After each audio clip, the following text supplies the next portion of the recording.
अस्सलाम वालेकुम दोस्तों, वेलकम टू सच द रियल नॉलेज। प्यारे दोस्तों, आज की वीडियो दिल को दहला देने वाली है क्योंकि एक खातून जो कि हिंदू खातून है, उन्होंने इस्लाम के बारे में कुछ बेहुदा बातें की हैं, जन्नत के बारे में कुछ उसने जो है गलत बोला है। तो उसी के बारे में डॉक्टर जाकिर नायक अहमद साहब से एक शख्स सवाल भी करता है। तो डॉक्टर जाकिर नायक साहब जो है उनके बारे में क्या जवाब देते हैं और कैसे आसान तरीके से जो है वो उस बंदे को मुतमिन करते हैं, तो हम आज की वीडियो में देखेंगे और वीडियो के एंड पर जो है हम अपनी राय का भी इज़हार करेंगे। तो चलिए शुरू करते हैं, देखते हैं आज की वीडियो। जन्नत में दूध की नदियां बह रही हैं, जन्नत में अंगूर लटक रहे हैं, जन्नत में शहद के छत्ते हैं। मैं तो कई बार ये कहती हूँ कि जो जन्नत की ग्राफिक डिटेल्स है वो एक्चुअली भारत की डिटेल्स है। मैंने एक बार एक ट्वीट भी करी थी कि कितना शहद चाहिए भाई, भारत में है। कितनी दूध चाहिए, भारत में है। मतलब हमारे यहाँ गाय ए टू मिल्क, पूरी दुनिया पागल हो रही है कामधेनु के लिए, भारत में है, इसलिए हम पूछते हैं। इसी कारण मैंने एक बार ट्वीट करी थी कि मैं जन्नत नहीं जाना चाहती क्योंकि मेरे अल्लाह ने मुझे जन्नत में पैदा किया है। मेरा नाम राजकुमार सिंह, मैं पश्चिम बंगाल उत्तर दिनाजपुर जिला करंदी थाना से बोल रहा हूँ। मेरा सवाल ये है कि इस्लाम शास्त्र अनुसार अगर कोई इस्लाम आदमी अच्छे काम करते हुए मर जाए तो उससे जन्नत प्राप्ति होती है, बिल्कुल सही तरीके से। अगर कोई गैर मुस्लिम जैसे हिंदू अच्छे काम करते हुए मर जाए तो उसी को क्या सर प्राप्ति होगी? I want to clear answer of this my question please sir. भाई साहब का बहुत अच्छा सवाल है कि अगर मुसलमान अच्छे काम करते हुए मर जाता है तो उससे जन्नत मिलती है, जब हिंदू अच्छे काम करते मरता है तो क्या मिलता है उससे, ये इसका सवाल है। भाई साहब, हर एग्जामिनेशन में कुछ ना कुछ शराइत होते हैं। मिसाल के तौर पे मैं जब 10th स्टैंडर्ड पास किया आईसीएसई में सन 1982 में, मेरे 6 सब्जेक्ट थे मुझे पास होने के लिए, minimum 6 subject. English, history, geography, mathematics, science, Hindi, ये 6 सब्जेक्ट थे जो कंपलसरी थे। इसी तरीके से जन्नत में जाने के लिए 4 शराइत है। जन्नत में जाने के लिए सूरे अल असर सूरा नंबर 103 आयत नंबर 1 से 3 तक में लिखा है, वल अस्र इन्नल इंसान लफी खुस्र इल्लल्लज़ीना आमनू व आमिलु सॉलिहाती व तवासौ बिल हक़्क़ि व तवासौ बिस सब्र। अल्लाह ताला कसम खाते हैं ज़माने की, वक्त की, कि आदमी खसारे में है।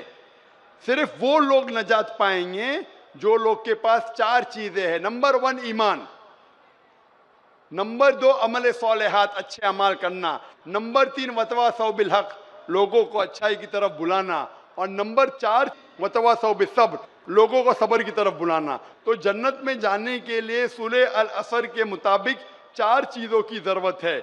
ईमान, मानना कि खुदा एक है, मोहम्मद सल्लल्लाहु अलैहि वसल्लम आखिरी पैगंबर है, बुत परस्ती गलत है। नंबर 2 अच्छे अमाल, नंबर 3 वतवासौ बिल हक़, दावा देना, नंबर 4 वतवासौ बिस सब्र। इन चारों चीजों में से एक भी चीज कम है तो आप जन्नत में नहीं जाएंगे। अगर अल्लाह ताला माफ करना चाहता है ग्रेस मार्क्स देख के तो अलग बात है। अल्लाह ताला फरमाते सूरह निसा में सूरा नंबर 4 आयत नंबर 48 में, और सूरह निसा सूरा नंबर 4 आयत नंबर 116 में, कि अल्लाह अगर चाहे तो कोई भी गुनाह को माफ कर सकते, लेकिन शिर्क को कभी नहीं माफ करेंगे। तो आमतौर पे जन्नत में जाने के लिए 4 चीज की जरूरत है। आपको शिर्क नहीं करना चाहिए। तो अगर एक आदमी को 4 में से 3 चीज में अच्छे मार्क्स मिले, मिसाल के तौर पे मैं 10th स्टैंडर्ड के अंदर 6 सब्जेक्ट में से 5 सब्जेक्ट में 100% मिले मुझे, और एक सब्जेक्ट में मैं फेल हो गया हूं। एक सब्जेक्ट में मिलता है 5 आउट ऑफ 100, तो क्या मैं एग्जामिनेशन में पास होगा भाई साहब? नहीं सर। मैं 10th स्टैंडर्ड पास होगा? नहीं। नहीं। क्यों नहीं? नहीं, लेकिन मुझे 5 में तो 100% मिले। नहीं, सब 6 में पास होना चाहिए। 5 में से 100 से 100 मिले तो 6 में पास होना चाहिए। भले सब 6 में 100 में से 50 मिले चलेगा, लेकिन 5 में आपको 100 में से 100 मिले, एक में फेल हुए तो 10th स्टैंडर्ड फेल। इसीलिए जन्नत में जाने के लिए एक शर्त है कि शिर्क नहीं करना चाहिए। आप समझे? शिर्क नहीं करना चाहिए। उसके अलावा ईमान होना चाहिए, आपके अच्छे अखलाक होना चाहिए, आपको दावा देना चाहिए, सब्र होना चाहिए। आप बोले एक इंसान अच्छे काम करता है, ना चोरी करता है, मदद करता है, चैरिटी देता है, लेकिन शिर्क करता है, अल्लाह के अलावा, खुदा के अलावा, ईश्वर के अलावा किसी और की इबादत करता है तो जन्नत में जा ही नहीं सकता है। अपने आप को अगर मुसलमान बोलता है और शिर्क करता है फिर भी जन्नत में नहीं जाएगा। खाली मुस्लिम बोलने से कोई इंसान जन्नत में नहीं जाएगा। मुस्लिम बोलने के बावजूद उसे शिर्क नहीं करना होगा, ईमान लाना होगा, अच्छे अमाल करना होगा, दावत पेश करना होगा और सब्र की दावत भी पेश करना होगा। ये सब होंगे तो जन्नत में जाएगा, वरना नहीं जाएगा। सर मैं जसपाल सिंह कसेरे पट्टी से सर मैं इससे पहले पापा के होटल में खा रहा था, अभी मैं अपना काम शुरू किया हूँ। तो मैं ये जानना चाह रहा हूँ कि हमारे में ये है कि आप अपनी कमाई का 10वां हिस्सा उन लोगों को देंगे जो चाहे सरदार हो या अदर कोई भी कास्ट के हो, तो जो उस लायक हैं उसको आप देंगे। तो सर मैं काम अभी शुरू किया हूँ, तो मैं ये जानना चाह रहा हूँ, तो अभी ये सरकार की तरफ से नियम है कि टैक्स भी हमें देना है अपनी इनकम का। तो इनकम का टैक्स जो देना है वो 10 में से क्या करना है उसका थोड़ा जानना चाहता हूँ सर। भाई का सवाल है कि उन्हें धंधा अलग किया अपने वालिद से और उनके मजहब में, और सही फरमाते कि 10वां हिस्सा 1/10 वो चैरिटी में देना चाहिए लोग को। तो ये पूछते हैं जो गवर्नमेंट टैक्स लेती है क्या वो चैरिटी में गिना जा सकता है? वो गवर्नमेंट अगर टैक्स लेती है और आपके मजहब के हिसाब से खर्चा करती है तो सही है। कोई भी गवर्नमेंट, बाद में मैं हिंदुस्तान पे आता हूँ। मिसाल के तौर पे कई मुस्लिम गवर्नमेंट है जो पूरे दुनिया में जो ज़कात लेती है अपने नागरिक से, लेकिन कुरान के हिसाब से खर्चा नहीं करती है, तो गलत है। लेकिन बहुत से मुसलमान मुल्क है जो ज़कात काटती है अपने नागरिक से और कुरान और हदीस के मुताबिक खर्चा करती है, तो फिर आपको फिर से ज़कात देने की ज़रूरत नहीं। हमारे इस्लाम में 10% कमाई का नहीं, 2.5% बचत का, और 2.5% बचत का अक्सर 10% कमाई से ज़्यादा होता है। क्योंकि अगर एक इंसान जब बचाने लगता है, गरीब इंसान के लिए कम है, गरीब इंसान के लिए 2.5% बचत 10% कमाई से कम है। एक आदमी जो कमाता है 10,000, 20,000, 50,000 रुपया, वो कमा के घर खरीदता है, तो घर तो उसकी बचत नहीं हुई। बचत मतलब जो आम जरूरत के अलावा जो बचत होती है उसका इस्लाम में 2.5% देना चाहिए। यानी उसका मतलब 85 ग्राम सोने से ज्यादा बचत आपके पास है तो आपको ज़कात देने का। तो गरीब इंसान के लिए 2.5% तो उसके कमाई का 1% भी शायद न हो, वो 0% है अगर उसकी बचत है ही नहीं तो। अमीर इंसान जो 10 लाख कमाता है महीने का, 1 करोड़ कमाता है, 20 करोड़ कमाता है, वो काफी बचाने लगता है। तो 2.5% बचत उसके 10% कमाई से ज्यादा होता है अगर सही तरीके से हिसाब करे। बहुत से मुसलमान बोलते हैं मैं तो हिसाब करता ही नहीं हूं, मैं मेरे 2.5% कमाई का देता हूं, मैं ज्यादा देता हूं। वो बेवकूफ है। अमीर लोग, कुछ अमीर मुझे मिले और बोलते हैं मैं तो डॉक्टर साहब ज्यादा देता हूँ। क्यों? मैं बचत का नहीं देता, कमाई का देता हूँ। अरे मैंने बोला भाई सोच ही गलत है। वो गरीब इंसान बोला तो समझे। अमीर इंसान जितना ज्यादा कमाने लगता है और जितनी बचत बढ़ती जाती है उसकी कमाई का फीसद भी बढ़ता है। तो इसके अंदर जो आपने मुझे पूछा कि आज जो गवर्नमेंट टैक्स लेती है, जितना मेरा इल्म है, जो आपके धर्म में लिखा हुआ है किस तरीके से खर्चा होना चाहिए, ये गवर्नमेंट वैसा खर्चा नहीं करती। तो ये टैक्स अलग है, आपका 10% अलग है। सेम थिंग मुसलमानों के लिए, ये टैक्स के अंदर वो 2.5% ज़कात नहीं गिन सकते। टैक्स जो देते इनकम टैक्स वो अलग है। इनकम टैक्स देने के बाद जो अपनी बचत होती है आपकी जायदाद की, मुसलमान 2.5% निसाब के ऊपर जो है वो देना चाहिए। आपको जो कमाई का 10% देने का है तो आपको देना ही पड़ेगा। टैक्स अलग है क्योंकि टैक्स जो गवर्नमेंट खर्चा करती है, आपका सिखिज्म, आपका सिख धर्म जो कहता है वो गवर्नमेंट वैसा खर्चा नहीं करती है। तो आप क्योंकि इंडियन सिटीजन है और सिख भी है, आपको 10% भी देना है, टैक्स भी देना है। सेम चीज मुसलमान के लिए 2.5% ज़कात भी देना है अगर आप ज़कात के हकदार है, और टैक्स भी देना है अगर आप टैक्स के हकदार है। सर मैं बिजनेस के लिए सर बैंक गया था सर, तो सर वहाँ हमने एक लोन के लिए अप्लाई किया था। तो सर आप लोगों के काफ़ी लोग, चूंकि यहाँ आबादी सर आप लोगों की ज़्यादा है, तो उधर क्या होता है कि हमें ये प्रॉब्लम है कि लोन जल्दी मेरा पास नहीं हो रहा था। आप लोगों में ब्याज लेने देने के लिए तो मना किया गया है, लेकिन आपके लोग कतार में वहाँ हैं तो हमें परेशानी होती है। इसके बारे में थोड़ा साफ कर देते एक बार। भाई ने पूछा कि क्योंकि मुसलमान ज़्यादा यहाँ हैं और मुसलमान में वो जानते हैं कि लोन लेना हराम, लोन लेना नहीं, लोन ब्याज पे लेना हराम है। लोन ले सकते अगर ब्याज वाला लोन नहीं है, कर्जे हसन है तो ले सकते, लेकिन ब्याज पे लोन लेना हराम है और ब्याज पे पैसा रखना बैंक में भी हराम है। तो भाई साहब पूछ रहे कि आपके लोग क्यों कतार में खड़े, उनको परेशानी होती। एक चीज है, इन लोग गलती कर रहे, लेकिन आप अगर लोन नहीं ले पाते आपको खुश होना चाहिए।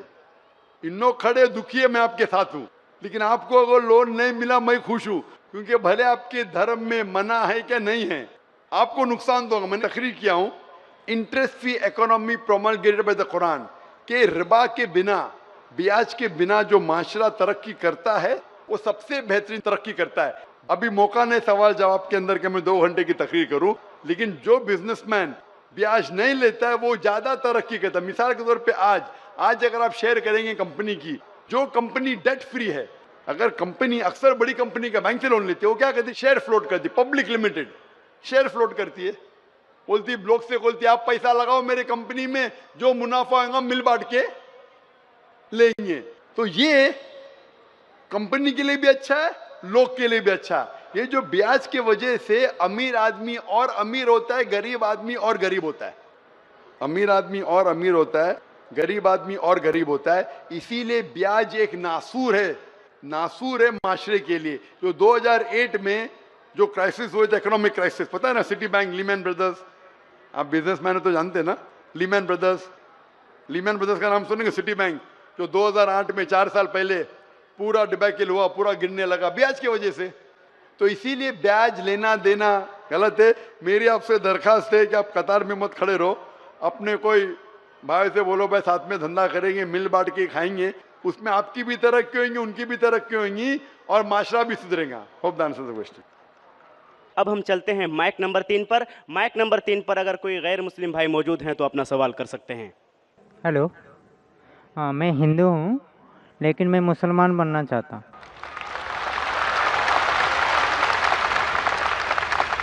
माशाअल्लाह, जैसे अल्लाह ताला फरमाते, इज़ा जा नस्रुल्लाहि वल फतह वरअयतन नास यदखुलून फी दीनिल्लाहि अफ़वाजा फसब्बिह बिहम्दि रब्बिका वस्तगफिर इन्नहु काना तव्वाबा। इज़ा जा क्या जो सूरा है, माशाअल्लाह कि आप देख रहे फौज लोग इस्लाम में दाखिल हो रहे हैं, ये अल्लाह की मेहरबानी है और हम इस्तगफार करते हैं। भाई साहब, आप मानते हैं कि खुदा एक है? खुदा के आप मानते हैं कि मूर्ति पूजा गलत है? गलत है। आप मानते हैं कि मोहम्मद सल्लल्लाहु अलैहि वसल्लम आखिरी पैगंबर है? पैगंबर है। आपको कोई भी जबरदस्ती कर रहा है इस्लाम कबूल करने के लिए? नहीं। आपको कोई भी दबाव डाल रहा है इस्लाम कबूल करने के लिए? नहीं। कोई भी रिश्वत दे रहा है? नहीं। आप अपने मन से कबूल करना चाहते? बिल्कुल, दिल से करना। दिल से, मन से, होशो आवाज में? बिल्कुल। माशाअल्लाह। इंशाल्लाह मैं अरबी में कहूँगा, आप उसे दोहराइए। अशहदु अशहदु अल्लाह अल्लाह इलाहा इलाहा इल्लल्लाह इल्लल्लाह व अशहदु अशहदु अन्ना अन्ना मुहम्मदन मोहम्मदन अब्दुहु अब्दुल व रसूलुहु। बरसुलु।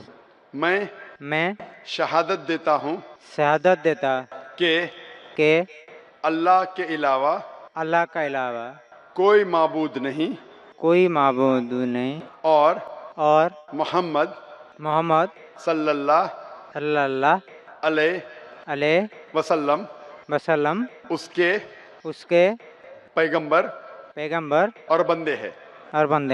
माशाअल्लाह, मुसलमान हो चुके और इंशाल्लाह मैं दुआ करूँगा अल्लाह सुब्हानहू व तआला से कि आपको बेहतरीन ज़िंदगी दे इस दुनिया में, आखिरत में, और जन्नत नसीब फरमाएं, और इंशाल्लाह आपके ज़रिए और लोगों को भी इंशाल्लाह इस्लाम का पैगाम पहुँचाए इंशाल्लाह। डॉक्टर साहब, एक बात पूछना चाहता हूँ। ये बोलिए भाई साहब। मैं भोगड़ी की एक भाटा में काम कर रहा हूँ, जो कि मैं ईंट बना रहा हूँ, लेकिन मेरे 6 महीने पहले बड़ा उम्मीद था कि मैं मुसलमान बनूं और वहाँ पे मुसलमान भाई का साथ में रह रहा हूँ अभी, और जो कि अभी मेरे को मुसलमान भाई सब लोग साथ दिए हैं, और मैं चाहता हूँ कि जो अल्लाह को हम बुलाते हैं एक ही है, वो हर मुसलमान भाई एक हो के नमाज 5 बार पढ़ना चाहिए और एक हो के सबको अल्लाह को बुलाना चाहिए। ये मेरा वादा है। इंशाल्लाह जैसा मैंने दुआ किया कि आपके ज़रिए इस्लाम का पैगाम औरों तक पहुँचाए, तो इंशाल्लाह आप और मुसलमान भाइयों को भी इकट्ठा कीजिए और अपना पैगाम घरों तक पहुँचाए इंशाल्लाह। अब हम चलते हैं माइक नंबर 1 पर। वहाँ पर अगर कोई गैर मुस्लिम भाई मौजूद हैं। अस्सलाम वालेकुम सर, मेरा नाम तोपूपाल है, मैं मेघालय से आया हूँ। मेरा सवाल है, हम लोग श्री कृष्ण को सबसे बड़ा भगवान मानते हैं। जब हम हिंदू शास्त्र पढ़ता हूँ, उन शास्त्रों में लिखा है कि श्री कृष्ण ने शंखचूड़ के बीवी तुलसी देवी को बलात्कार किया, तो क्यों हम एक बलात्कारी को भगवान माने?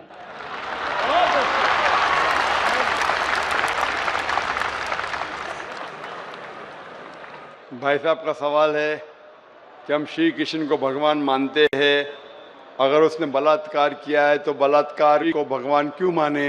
भाई साहब, जैसे मैंने कहा कि मैं हिंदू धार्मिक किताब पढ़ चुका हूँ, वेद पढ़ चुका हूँ, महाभारत पढ़ चुका हूँ, रामायण पढ़ चुका हूँ, और मैं जब पब्लिक में प्रचार करता हूँ तो मैं ऐसा प्रचार करता हूँ, अच्छी बातें कहता हूँ, पढ़ता हूँ सब कुछ, यकसानियत की बात करता हूँ और कहता हूँ, इख्तिलाफ की नहीं करता हूँ। आपने जो सवाल पूछे कि क्यों मानते, मैं आपसे पूछूंगा आप क्यों मानते। आप अगर कहते नहीं मानना चाहिए तो आप मत मानो। तो मैं समझता हूं कि अगर श्री कृष्ण सही में भगवान के अवतार है, अगर सही में पैगंबर है, तो कोई भी पैगंबर बलात्कार नहीं कर सकता है। सर लिखा है, तो बोई में लिखा है, किताब ग्रंथ में लिखा है। भाई साहब, मैं जानता हूं, मैं आपका जवाब देता हूं, मैं जानता हूं, मैंने नहीं कहा कि आप गलत कह रहे, मैं आपको कह रहा हूं ना। मिसाल देता हूं मैं, लूत अलैहिस्सलाम कुरान में लिखा है कि अल्लाह के पैगंबर है, ठीक है, लेकिन श्री कृष्ण अल्लाह के पैगंबर है, कुरान में नहीं लिखा है। लेकिन अल्लाह के रसूल फरमाते हैं कि इस धरती पे 1,24,000 पैगंबर भेजे, नाम से 25 है, उन 25 में से एक का नाम लूत अलैहिस्सलाम है। जब मैं बाइबल पढ़ता हूं, बाइबल में लिखा है कि लूत अलैहिस्सलाम ने जिना किया अपनी बेटियों के साथ। आपने बताना है कि आपको वीडियो कैसी लगी, ठीक है। अगर आप इन वीडियोस को पसंद करते हैं और मज़ीद चाहते हैं इस तरह की वीडियो में लेके आऊँ, तो मेरी वीडियो को लाइक किया करें, चैनल को सब्सक्राइब किया करें, ताकि मुझे भी आपकी सपोर्ट का पता चले। मुझे दीजिए इजाज़त, अल्लाह हाफ़िज़।